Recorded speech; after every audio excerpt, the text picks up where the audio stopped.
Good evening, everyone, and thank you for joining us tonight in celebration of the release of Tick Tock, Essays on Becoming a Parent After 40. For this event, editors Vicki Breitbart and Nan Bauer-Maglin will be joined by contributors Alia, Sarah, and Laura. I'd like to begin tonight by acknowledging that the land on which the bookstore is located is the occupied, unceded, seized territory of the Peoria, Potawatomi, Miami people. There are over 75,000 indigenous people of many nations living in Illinois, and we strive to recognize and honor Native histories, literature, and communities. We encourage everyone to learn more about the land they are currently viewing this program from, and one place to begin is by visiting native-land.ca.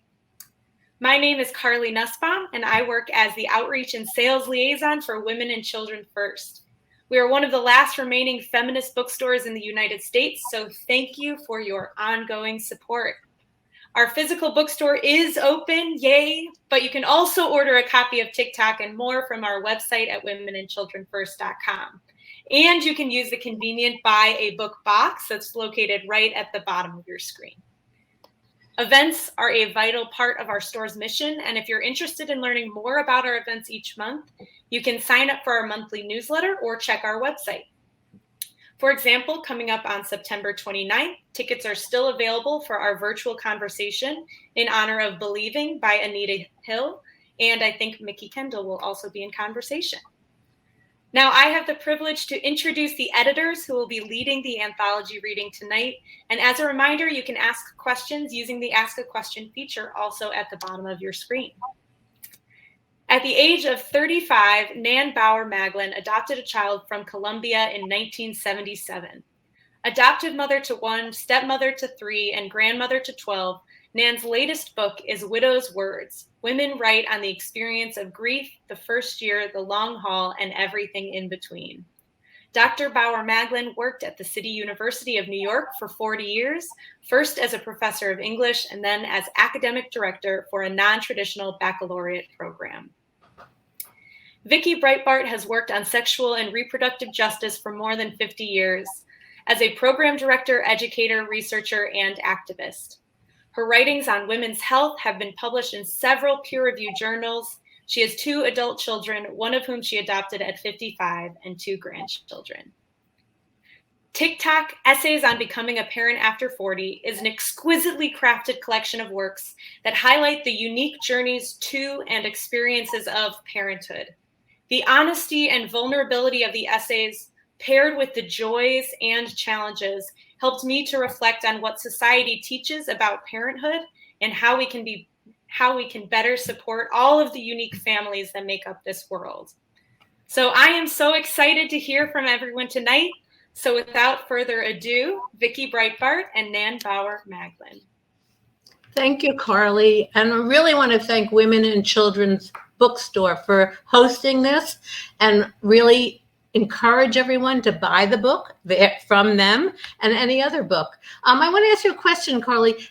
I'm used to Zoom. Can we see the people that are here besides the speakers, or we can't see them? Unfortunately, just our lovely faces for this one. Oh, okay. Okay. Okay, I'm just going to sort of quickly tell you how the hour is going to go. And unfortunately, I'm not going to tell you about each speaker because I want to get right to them. Carly gave us a wonderful introduction of me and Vicki, but we're going to skip bios. You can find them in the book. First, Vicki Breitbart, co-editor and contributor also to the book, will give you an overview to the book, an introduction to the book. Then Laura Davis will talk about and read from her piece, Out of the Closet and Out of Time, from part 1 of the book. The part 1 is called Why Did It Take So Long? After Laura, Sarah Duger will read from Old Mom, which is from part 2 of the book, Pregnancy and Birth After 40. And last will be Alia Tyner-Mullings with her piece, The Single Most Important Community. From the final chapter, part 5, Building Community and Changing the narrative. After these four people speak, we'll have a small panel discussion, and then we'll open it to questions and answers. So Vicki, why don't you start and introduce the book to us? Thank you, Nan, and thanks to the bookstore for having us. This is great. As already been said, I adopted at 55, and so my part is in the piece that we're not going to talk about today, but please ask questions if you have any about the adoption piece. When I adopted, I really got a lot of negative comments from friends and people and family about whether I was too old. And so I talked to lots of people and found out that there are really a growing number of people who are becoming parents after 40. In fact, it's really a phenomenon right now. The general fertility rate, you may know, is dropping for 20 and 30 years old. But for those of us over 40, it is rising. And the number of people adopting after 40 is also on the rise. And yet, regardless of this trend, becoming a parent at this, and I quote, advanced age, or however you want to call it, is not yet generally accepted. Tick Tock asked the question, how old is too old to become a parent? The book is for anyone who's approaching 40 or is considering becoming pregnant, trying to become pregnant, thinking about adoption, is a partner of any of those people, or who has already gone through the experience. It includes poems and a narrative about being a child of an older parent, and stories by people ranging in age from 38 to 58 who actually gave birth to their children, with or without advanced technology, by having a relationship with somebody who is already a parent or through adoption. So there's a range of experiences that the book covers. The authors in the book are very diverse. They're white, they're people of color, they come from different backgrounds and cultures. They are men, women, gay, straight. Regardless, many have felt stigmatized or chastised because they had children at such an older age. They often feel that something's wrong with them. Many have encountered questions, comments, and judgments from doctors, friends, family, and from strangers because of their age as they try to become parents or are older parents. Tick Tock seeks to counter the negative attitudes while not denying that there are challenges for those who become parents as they approach or are over 40. As the stories of Tick Tock authors reveal, becoming parents later in life may be facing issues of infertility, smaller families, less involvement of their own parents, financial burdens, and additional health issues as they age. But it also brings great fulfillment and joy, as you will hear. The book is divided into 5 sections. The first asks the question, what took so long? The narratives of Tick Tock demonstrate how changing gender roles and the nature of relationships affect the timeline for becoming a parent. For heterosexual women, the availability of contraception and abortion have contributed to the ability to postpone becoming a parent and having another child. Traditionally, the order has been first you have the relationship and then you have a child. But many in the book have decided that the relationship wasn't right, and they've also decided to go on their own. For gay parents in the book, the process of claiming their sexual orientation took time in spite of many social changes, and they found severely limited parenting options. Tick Tock authors often delay childbearing not by choice, but rather the result of circumstances outside of our control. While our culture says it honors motherhood, it simultaneously makes it difficult for many to imagine developing a productive work life as well as raising children. And it also makes it difficult to feel you can adequately provide for them. The lack of family leave, equal pay, and sufficient childcare hampers many women's dual role as parent and provider.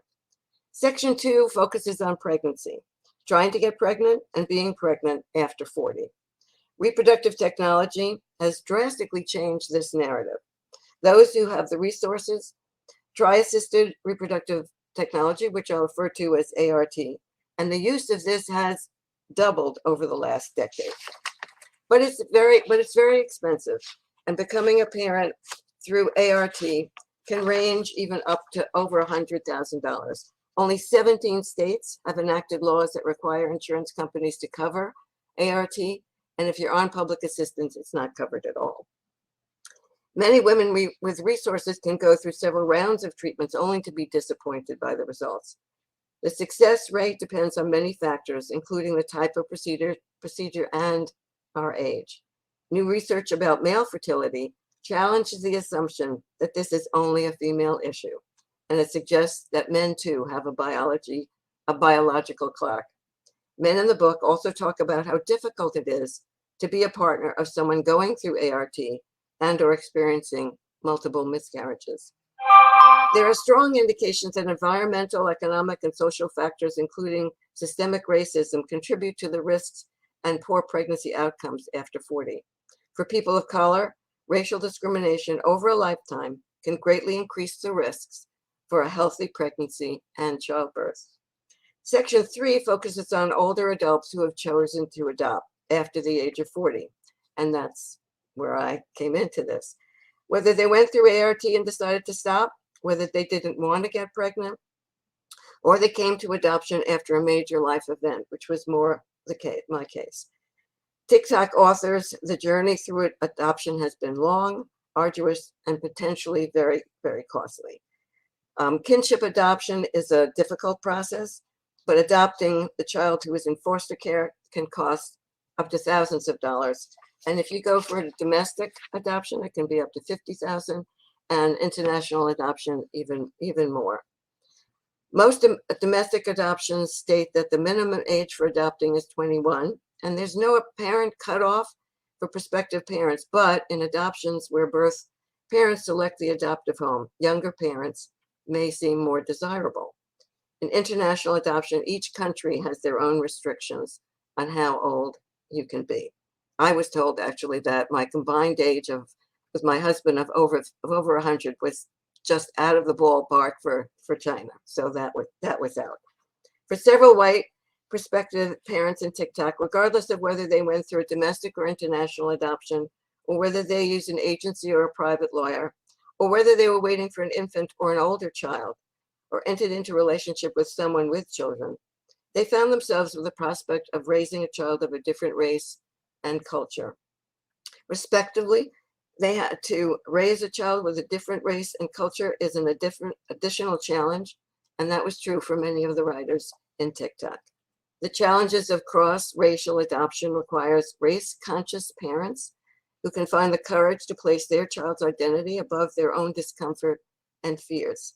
Tick Tock contributors who raise children of color, white Tick Tock contributors who raise children of color, remind us that in the midst of a racist society, their children have complex identity issues in addition to the issues of being raised by an older parent. And that was definitely true for me. Section 4 focuses on how advanced age can impact individuals and their children. Whatever the route to becoming a parent, by birth, adoption, or through a partnership, being an older parent has its unique challenges. Tick Tock authors often found themselves having a hard time just keeping up with their younger counterparts. They found themselves with different social references. And their children also felt very alone and isolated. At times, as older parents, they experience a larger than normal generation gap between themselves and their own children. While the differences in age between these parents and children have strong emotional consequences, a confrontation with our own mortality was among the most troublesome for Tick Tock authors. In spite of the fact that in the US we are living longer, when thinking about how much our children's lives we might miss, parents once again are confronting the odds. Section 5 encapsulates many of the themes that run throughout the book, but focuses on how older parents have found support groups and created their own communities of caring to sustain themselves and their children throughout their unique journeys. Some refer to the estrangement they felt from their own families and their ideas of motherhood. Most did not have the benefits of a traditional extended family, but they found support from their partners, from friends, and when necessary, they created their own groups in person and online. Going against society's norms makes it more important for older parents in this book to acknowledge their interdependence and to find or create their own communities of support. Overall, the positive stories of Tick Tock underscore the inequities that exist, being able to successfully deliver a healthy baby and raise healthy children, and when you're over 40 in particular. These individuals could afford to try different methods of ART. They could find the best medical providers when they were pregnant. They had the means to pay for adoption, either domestic or international. These older parents had the opportunity and the privilege, the health, the emotional strength, financial means, and stability to make it work. The feminist and social justice movements of the past decades have laid the groundwork for confronting traditional social norms and notions of the family. Increased number of older parents challenges the notion of who can become a parent and when, and it exposes inequities around age, race, class, and gender.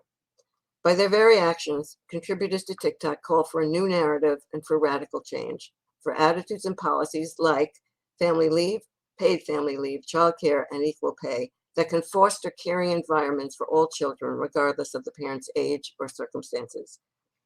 For those who are in the process out there of becoming parents over 40, we hope that Tick Tock will help make the process a little less onerous and maybe a little easier. For those who have already become older parents, we hope this book will be seen as an appreciation of your life experiences. We hope this book can support people trying to get pregnant and going through their fertility treatments, if that's what they choose and desire, or can assist people over 40 who wish to adopt.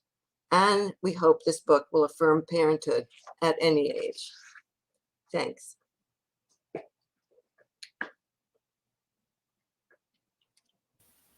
I think that's me then. Yeah. I'm Laura Davis. I'm tuning in from Atlanta tonight, and I'm going to read from Out of the Closet and Out of Time from the first section of the book, which asks, why did it take so long? I ended up a far older mom than I ever wanted to be because either through a quirk of fate or through a twisted sense of divine humor, I turned out to be the lesbian, vegetarian daughter of Southern Baptist deer hunters. I know, right? Don't worry. I think it's funny too. Sometimes. Every now and again, I think even my parents do, although I'm not sure they would admit it. In my experience, most straight people who talk to me have at least a vague understanding that being a queer person impacts my life as a parent in the present day. However, I find that very few realize how the past upheaval of my coming out process, particularly in the US South, particularly in a fundamentalist church, particularly in the era in which I did so, mightily constrained when and how I would be able to have my children in the first place. Thus, straight people rarely stop to think about the tangible ways that a difficult coming out experience can easily derail a queer person a decade or more from the business of finding a partner and having children. In my case, those lost years meant all the difference between what, according to my doctor, would have been a fairly easy conception when I was younger and what actually happened. Years lost on the expensive, excruciating roller coaster of infertility, miscarriage, and the multiple rounds of IVF that finally led to the birth of my first daughter when I was 38 and the second when I was 41. Recently, a young mother walked out to my car beside me after we dropped our children off at preschool. This was pre-COVID. And she said, rather enviously, "It must be so nice that you chose to be an older mom. You're so settled in your career. You know exactly who you are."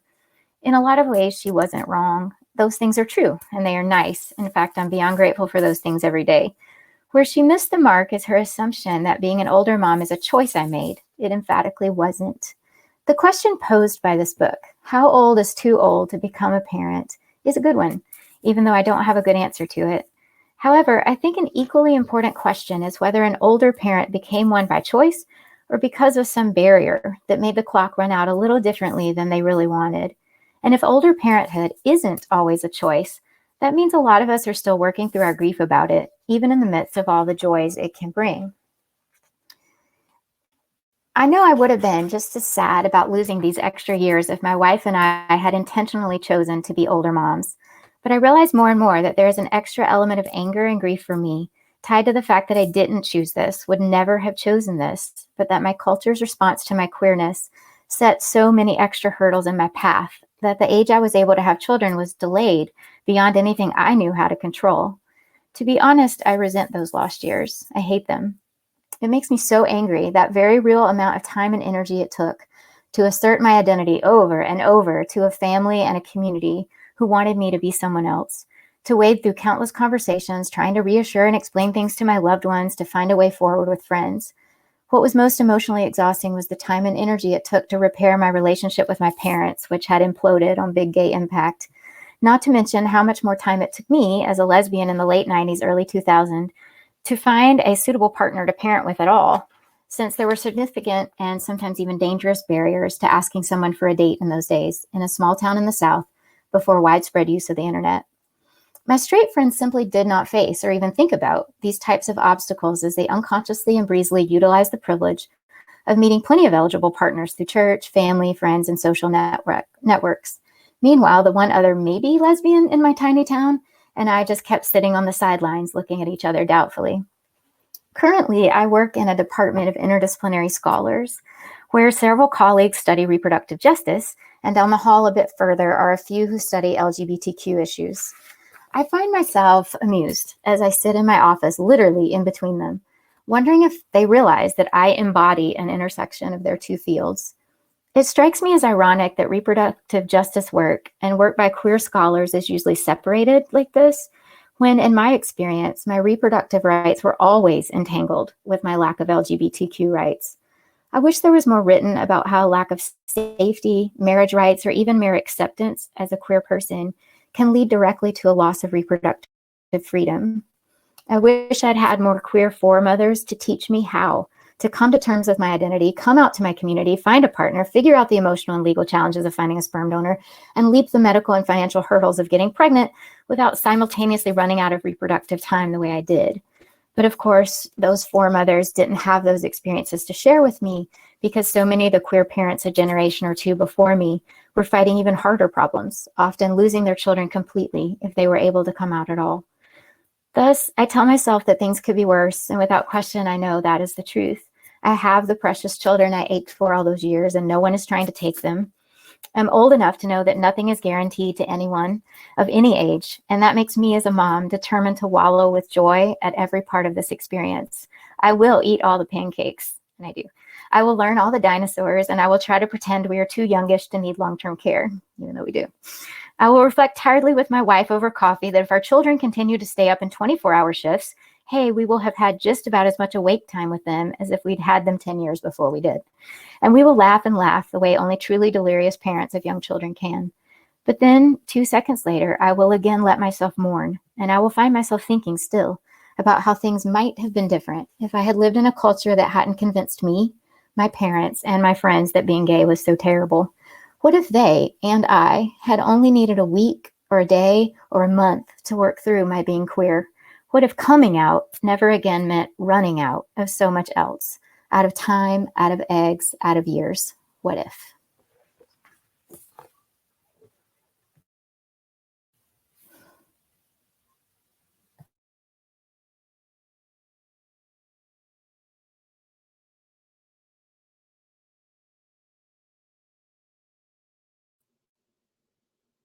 Thanks, Laura, for that amazing piece. It's so beautiful and resonates so much with, I'm sure, what a lot of queer parents endure and deal with. So I hear you on that. I'm coming from Portland, and I want to thank Women and Children First again for hosting us, and Viva la Feminist Bookstore. My essay is called Old Mom. The first time a stranger called me the grandmother of my own child, I was in a Midwestern airport hauling my 2-year-old to a connecting flight. I was purchasing a bottle of water. The baby was having a tantrum. I put her on the floor to let her shriek and flop around and calmly made my purchase. The clerk gave me a sororal smile, leaned over the counter and peered at her and said, "Grandchildren are such a handful. That's for sure. I've got 4 of my own." I smiled and said, "Yep, a real handful." Then I picked up my daughter, who arched her back and shrieked again and again, "No!" And we walked out. The clerk's misunderstanding of my relationship to my kid is one that will be repeated for the rest of my life, I'm fairly certain. This is one of the consequences of having my first child at 45 and my second at 49. I did not seriously consider children until I was in my early 30s. I had the privilege of easy access to birth control as well as to abortion had I needed it. Not having a child when I was younger allowed me to focus on the things I wanted to do then. I got a doctoral degree, for instance. I traveled, I lived communally, and I toured as a musician. My initial plans for children with my then girlfriend were disrupted by breast cancer when I was 35. Getting a form of cancer that doesn't hurt, except when ESSAYS has a different impact than other more sudden and exhilarating brushes with death. It exacerbated what felt impossible. I would never live long enough to parent children successfully in a loving partnership. As I was dependent on this same philandering partner's health insurance for treatment, my approach to mortality was shot through with trade-offs. I could stay with her, keep the insurance, look away when she fucked other people, drink myself to sleep, and pretend I'd had a healing night's rest.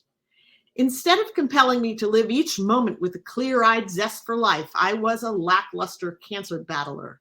My alcohol dependence increased as my friends and family tried to rally me from depression. My drunkenness was an inarticulate demand. Recognize my suffering, see me. But no one could see my cancer, and my physical debilitation and drinking were read as a moral failing. I had radiation treatment on one cancerous breast and 5 years of the estrogen suppressant tamoxifen. Eventually, at 40, I was in remission and had quit drinking. My children are the result of a partnership I never thought I would be so lucky to have, with a man whose commitment to family matched my own. On our third date when I was 41, we determined we'd have children. By the spring of my 42nd year, I was making notes in a book about Clomid mood swings and follistim, the drugs that stimulate follicles to produce multiple eggs per cycle. As unpleasant as it was less horrific than my life as a drunk cancer victim had been.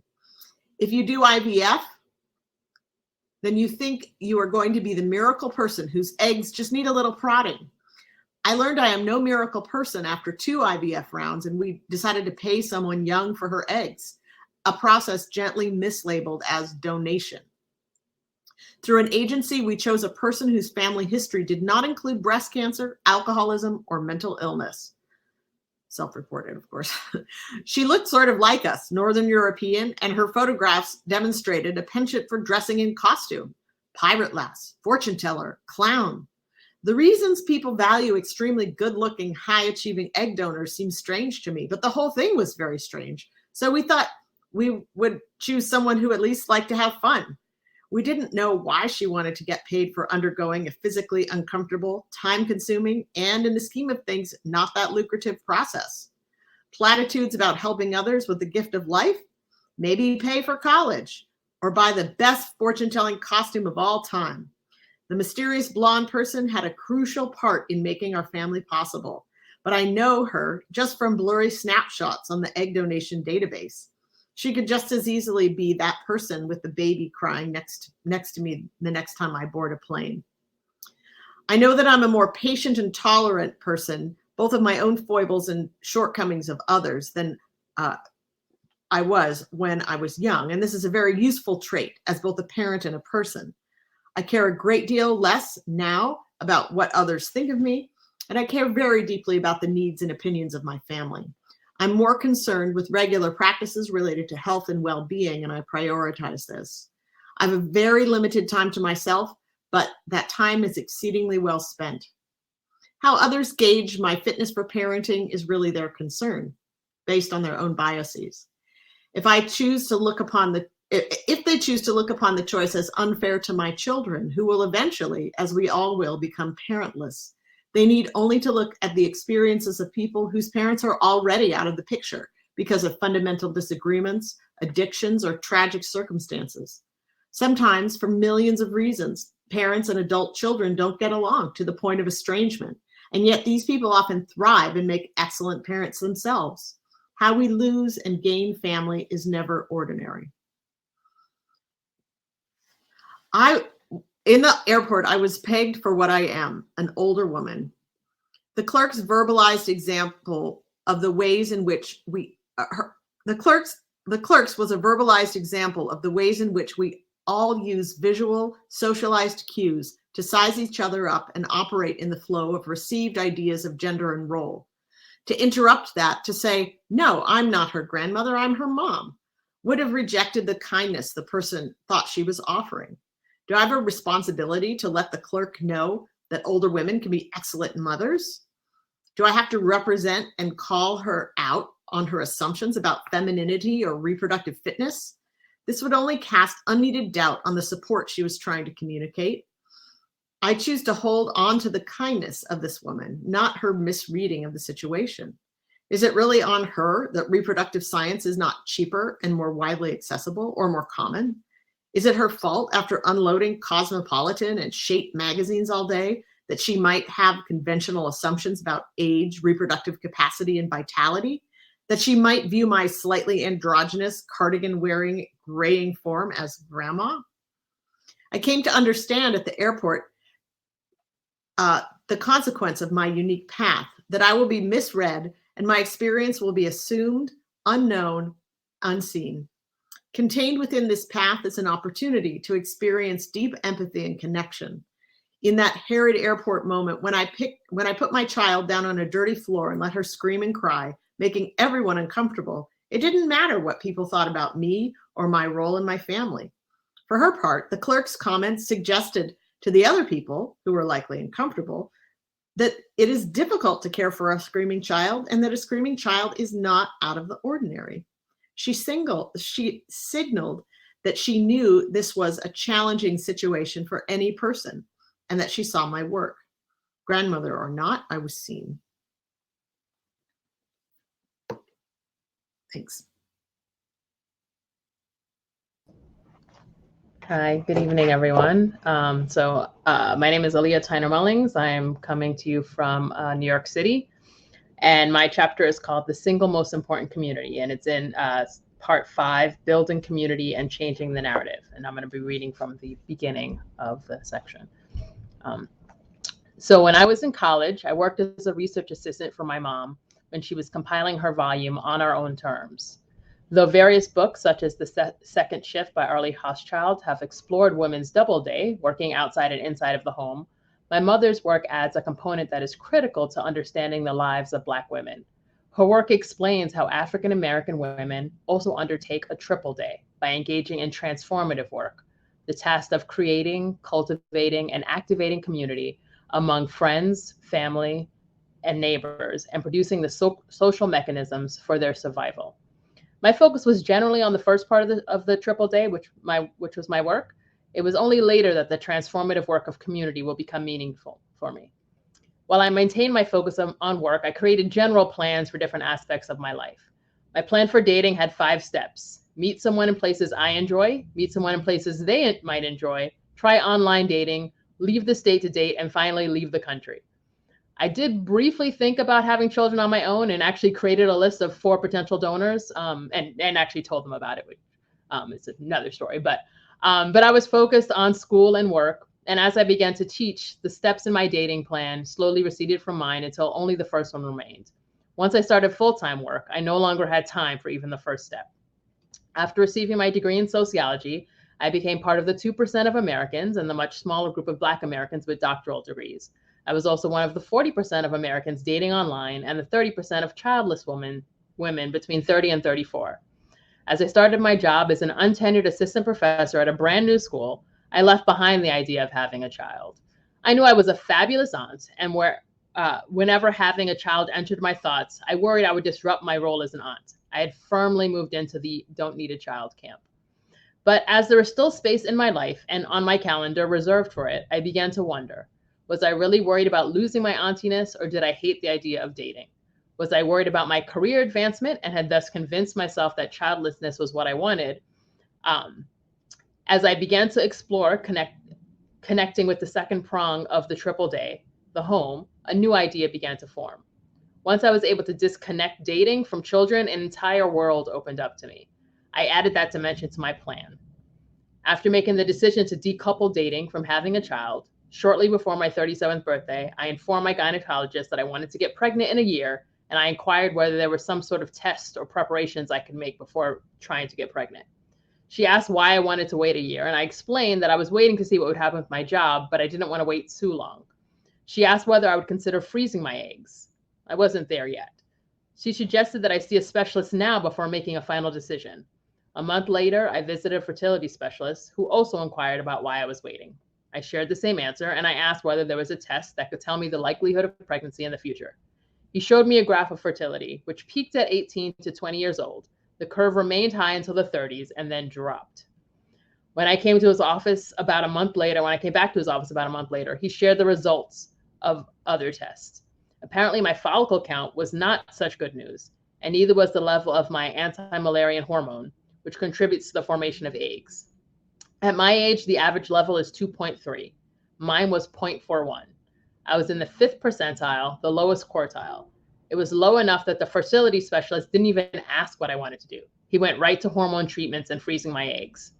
No one gets more eggs over time. If you want to do this, it should have been done yesterday. The woman who was always early for everything was late. Really, really late.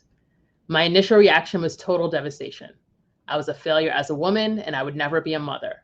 It had never occurred to me to bring someone with me to this appointment. I had made the choice to do this on my own, and I didn't want to bother anyone with my problems. I didn't cry on the street. I didn't even cry when I visited a friend later that afternoon and explained the situation. I didn't cry until I got home. I cried for 7 nights. Once I stopped crying, I began to research alternatives such as fostering and adoption, though I was determined to keep trying. A fertility specialist I consulted suggested in vitro fertilization, a process through which the egg is fertilized outside of the body. I'm not there yet, I explained to him, and neither is my insurance. The alternative was intrauterine insemination. The sperm would be placed in the uterus by the doctor. It was then that I began to seed a community. I gathered my family and friends and asked them to help me find the perfect donor for my new family. They each had access to my online cryobank account and had the opportunity to select their favorite person. I was first inseminated the Friday before I worked as a greeter for the only Super Bowl held in the New York metropolitan area. The process was a roller coaster, and I was inseminated for the 3rd time on the 5th of May that same year. So began the making of my first child. And I'll stop there.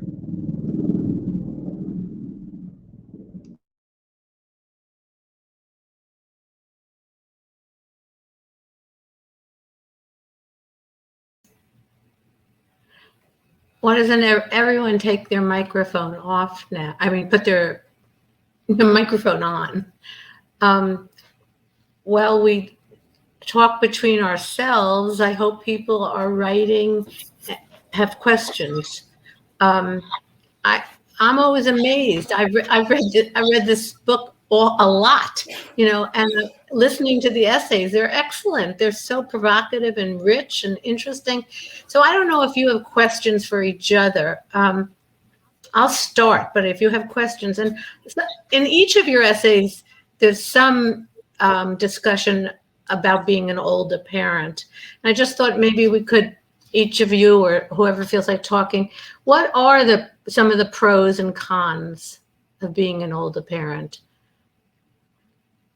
Besides being called a grandmother, what could you say about that? I would say, for me, I think a pro is, similar to what Sarah said. Is just, I don't now remember if it was Sarah or Laura, but, just kind of having things together and sort of feeling like things are in a little bit of a better place. And I would say also, one of the cons is just I was lucky that my parents were around and very supportive when I made this decision and were very encouraging about it. But they're also not in a position where it's easy for them to then be the grandparents, because, they're also older. And so, especially doing it by myself, where in places where I needed support and I had to call on them, it's harder for them. And then I think, I didn't have my grandparents for very long. And I think obviously when I'm older and they are older, there's a possibility that Lily won't have access to her parents, her grandparents for very long either. I think that's really true for me too. I have a son who's 46 and who has 2 children, and I'm a very active grandmother. And it's just such a contrast when I think of my daughter, who's 22, who really has never known an active grandmother. And the opposite is true too. If she were to have children, I'm not sure I'll be there to be her child's grandmother. So all of this about age and aging is really very stark for me. But yes, I agree. The pros are really definitely outweigh it, because I think my experience and my level-headedness and my calm, it just outweighs all of it, and I can handle all of this so much better. Yeah, I've thought a lot about the age thing too. My piece actually starts out talking about my mom and my grandmother and how people in my culture, was like born in a trailer park in rural North Carolina. And so most people have their babies at 18 or 20, and then their kids have their babies at 20, and their kids have their babies at 20. And so my mom and my grandmother got so much time together.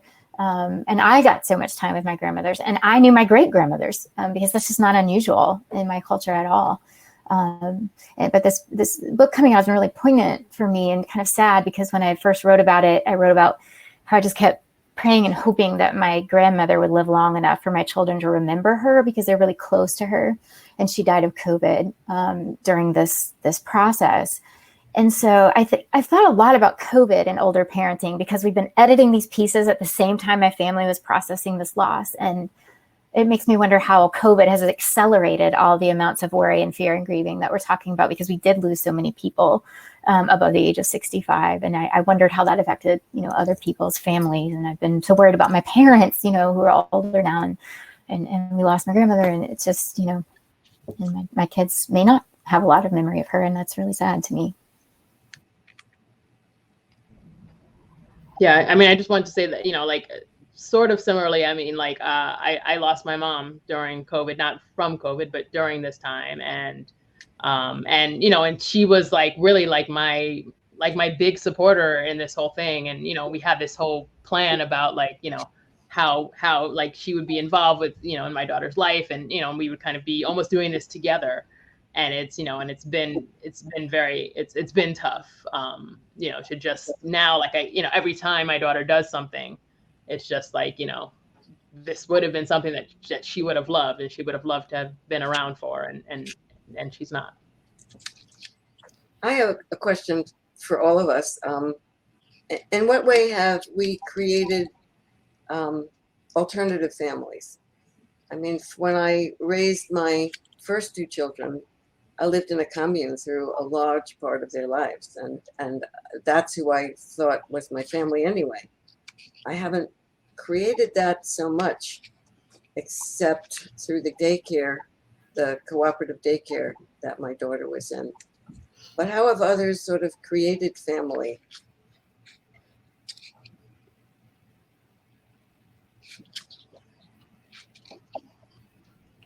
I mean, I don't want to dominate the conversation, but I mean, that's sort of the second part of my chapter, which I didn't read, is really about me kind of creating community. And, and I've lived in this neighborhood since I was 11. And I just moved into a different apartment than I was living in from when I was 11. But and I realized that walking around the neighborhood, I didn't really talk to anybody. I didn't really engage with anybody. And now all of a sudden, everybody knows me and my daughter. And now I have all these friends in the neighborhood. And, and I was, kind of sort of joking that I just cut my hair. If anybody saw the picture on the poster, you can see that my hair has been cut. And with my haircut and my mask on, nobody in the neighborhood recognizes me. So I'm back to kind of being, the anonymous person walking around. But so many people in my neighborhood, I engage with, they go to school with my daughter, or we see them in the park. And so a lot of that has happened, but also just sort of, joining the, this group of being a mother and being just around other mothers. And even if, I'm kind of coming from a different place that they are, the fact that we are all at least have this role that we have in common, means that we can have conversations about things, and we can engage, and we can, set up play dates. And so you kind of create a lot of those communities, through your children and around your children. I think that's been similar for us too. When we first had our kids, we lived in this really, really rural part of Georgia, whose representative is a person with 3 names who is in the national news a lot in Georgia, who is extremely conservative, and we felt very isolated. It was not a good space for us, and it had always been fine as adults because we had like our friends through the university where we worked and stuff like that. But when we really looked at sending kids into the school there, it's funny because we love rural places and we love to be out in the middle of nowhere, but we just took the plunge and became city people because I needed to be around a place where families looked different in all kinds of ways. We live in a funky little neighborhood in a Decatur suburb of Atlanta where there's lots and lots of queer people, and that's been useful to us. In fact, my dog keeps barking because there's neighbors standing in the driveway talking to my wife and kids. Sorry for the dog, but it really has helped to. It's more expensive though. I mean, there's always a trade-off. But trying to get in these spaces where there's parents older than me, there's straight parents, queer parents, just kind of everybody. It seems like we fit in a little better here. One of the things that a lot of the people said in the book, I'm going back to the older parenting thing, is that they feel more focused and relaxed and 100% with the children, whereas younger parents are just torn. Their work, they have to establish their work, they have to financially often insecure, but also they're ambivalent. They want to hang out with friends, or they want to go travel to Paris or something. Whereas older parents sort of have fulfilled a lot of those kind of desires and are very centered with the child. It's romanticizing older parents somewhat, but I think it's also true. I have a question, and then I'll try to read 1 or 2 of the questions that people have asked. Why did you write this piece?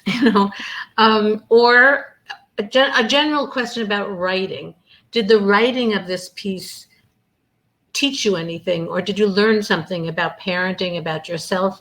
And also, if your children are old enough, and I don't think they are, except maybe for Vicki's, are you going to share this piece with your child or your children?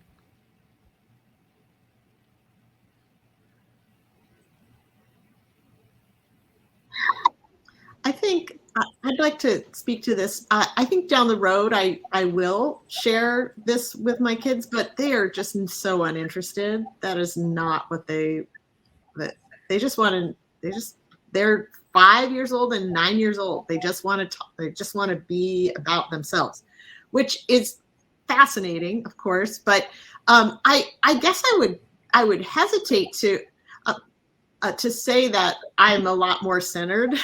Just I'm a lot healthier, I guess. But I don't think that that especially if you feel the urge to write about these kinds of experiences, that you ever have a sense of being sort of centered and like satisfied or something with what is happening. Like there's always something more to know about and ways to understand the formation of your family as a connecting element of your life, as opposed to a disconnecting element, if that makes sense. Like I was going to say to the comment about community building, I'm finding that like as my kids start to make friends, they just make friends with whoever random kid, and then like all of a sudden I'm suddenly in community with like the parents, right? Which is always just completely weird and not what I'm interested in. So I'm finding that I have to be much more intentional about friendship that is based on me and my interests. And then my kids, I will help them make friends, be in community with their friends, but I don't need to like be in a families all together situation with people who are just like, I don't know who these people are. Like, so it's just a interesting, I think that's just a thing that people experience when they have kids. They just like suddenly enter into a world of other parents. But because of my age, those other parents are I'm sometimes like, oh my God, like really? Like that's what you're worried about? So, and that's, I guess, I just think like, who's to judge, right? You just like, on trucking and try to make friends with people who are supporting things you want to do. Like if you're a teacher, teaching, if you're a writer, writing, you know, like these are the main things for me. I found this book really therapeutic. I was so grateful not only to write the piece, but I've really noticed how much the other pieces have impacted me in ways that, I mean, if I'm in a collection, I always read everybody else's piece. I want to hear other people's voices, but I don't think I've ever been in a collection where the other voices are people I just kind of wanted to stalk, be friends with, right? Like, please be friends with me. You had these same experiences and I don't have other people in my world who have. And so I really appreciate it. I think I didn't realize how upset and angry I was because I mean, I'm mostly fine, but maybe I needed to get to write about how sad I was about all this lost time. Because when you go through IVF, as my fellow panelists, it's not like we've all kind of had these experiences. When you actually do manage to have a child that way, you're one of the lucky ones, right? Because the stats are so grim. I was so lucky to get my 2 kids, so lucky. I mean, my last child took multiple rounds and she was our only viable embryo and she took, you know, so I felt so many years of just deep gratitude, but at the same time, I've realized that never left me with space to mourn probably what my life would have been. So I appreciate this book for giving me the space to just do that and let that go. So that's been really helpful to me. Yeah, when I was writing this, I think where I was learning things was like I kept wanting to add like more data to the chapter, and then I would go look things up. I'd be like, oh, that's interesting, you know. So like learning like the stats about like, you know, number of doctoral degrees, or, you know, like women dating online, or like, you know, what those stats, and then looking at the stats at my daughter's school and kind of think about that. And like, you know, and for me, like the big one, which I talk about in the chapter, was the morning sickness, and finding out like, oh, morning sickness does not get worse when you get older. So like, I was like going on that assumption, like, oh, that's why it's bad. It's because I'm older. And actually, like I showed the chapter to my daughter, and she saw that her name was in it. She was like, oh, read it to me. And I was like, maybe a little later, maybe not the best bedtime story, but, you know, maybe like she's, you know, she'll sort of listen to anything. But, and then like I saw like there was just a question in the chat, and kind of just hearing here, like the, you know, like sort of what is the, what do people get wrong? And I think, you know, one of those things is that, you know, that we're all different, you know, we're all different. And I think people don't necessarily, like, people sort of come into it with like one idea of like what, you know, what an older parent might be. And then like, and so they make a wrong assumption in whatever direction, you know? And so like, either they think that everybody like made that choice, or they think that everybody like had to do it, or, you know, whatever it is. And I think that there's as much diversity in people who are older parents as there is in parents in general. And so I think like that's something that, you know, people kind of have an idea of what it is when you are an older parent, and not, you know, kind of just thinking more broadly about like, you know, we are different, just, you know, we have some similarities, but, you know, also a lot of differences. So. Well, Alia raised the question, which I think we kind of touched, but the question by one of the audience members was, what do people get wrong about older parents? Is there anything else we can say about that?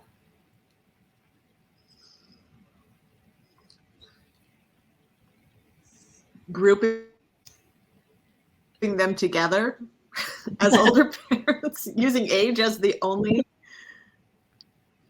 definition. I don't know. I think it's the one thing the book does, and I agree with the other readers that it just opened for me a lot of different avenues into ways of thinking about my own experience. It's more like a faceted experience for me now, having read. Like, I think about community and how community impacted my decision. I think about the sadness and the anger that I felt, you know, that I hadn't really thought about before in as vivid, you know, vivid ways. And I think that that's the most important thing, that older parents are a rich source of knowledge and experience. And that's it. Like, that's it.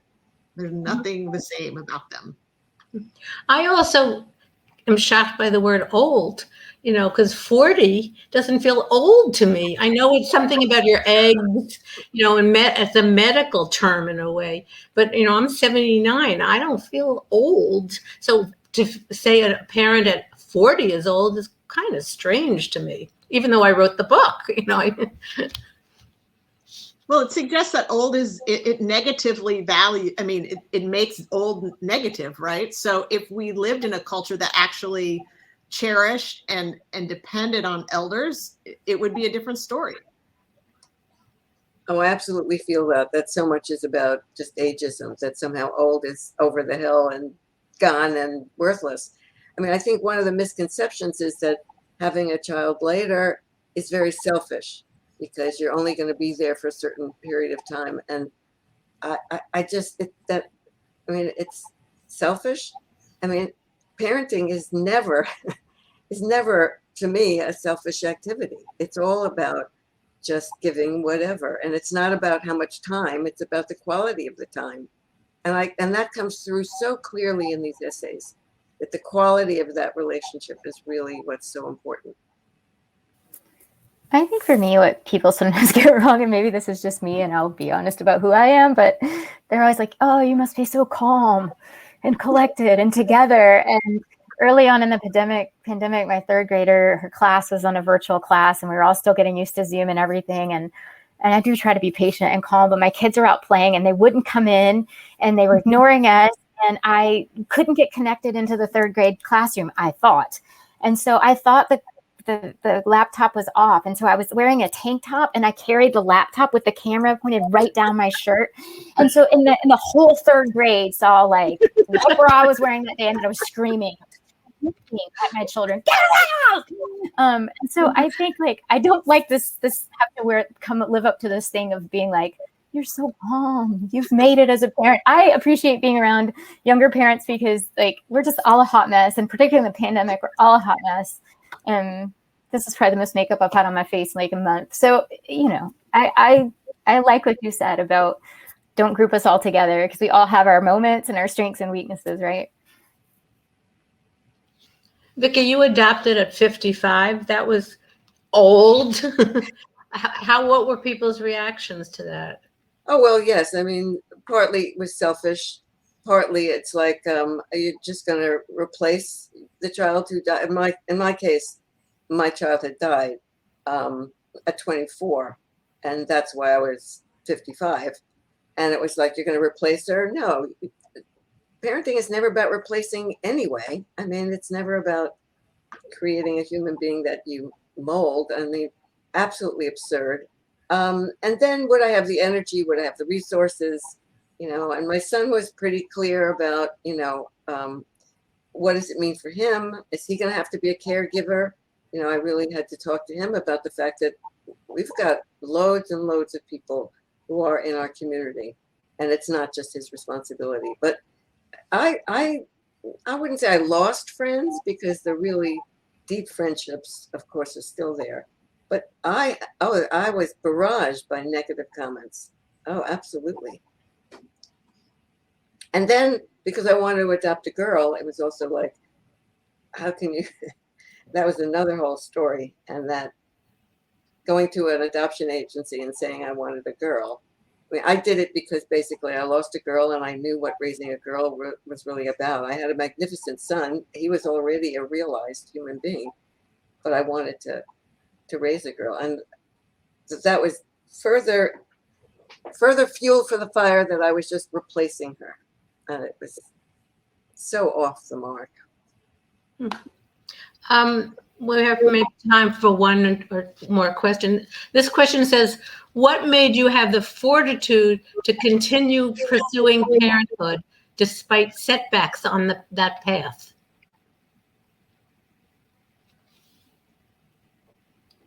It's about, did you experience setbacks, and what made you continue? That's a really good question, especially I think for people who are going through IVF or any kind of assisted reproductive technologies. It's really, really tough.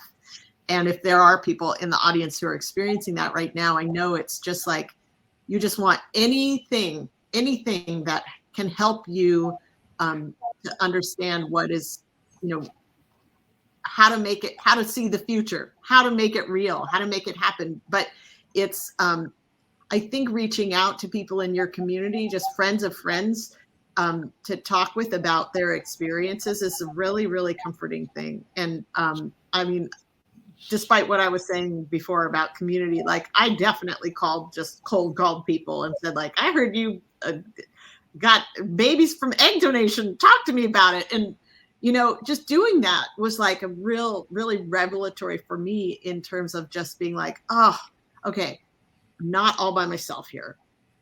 Even though, you know, I have my partner and my friends and stuff, but it was still very isolating and physically super uncomfortable. How did I have the fortitude to do it? I think just having those conversations.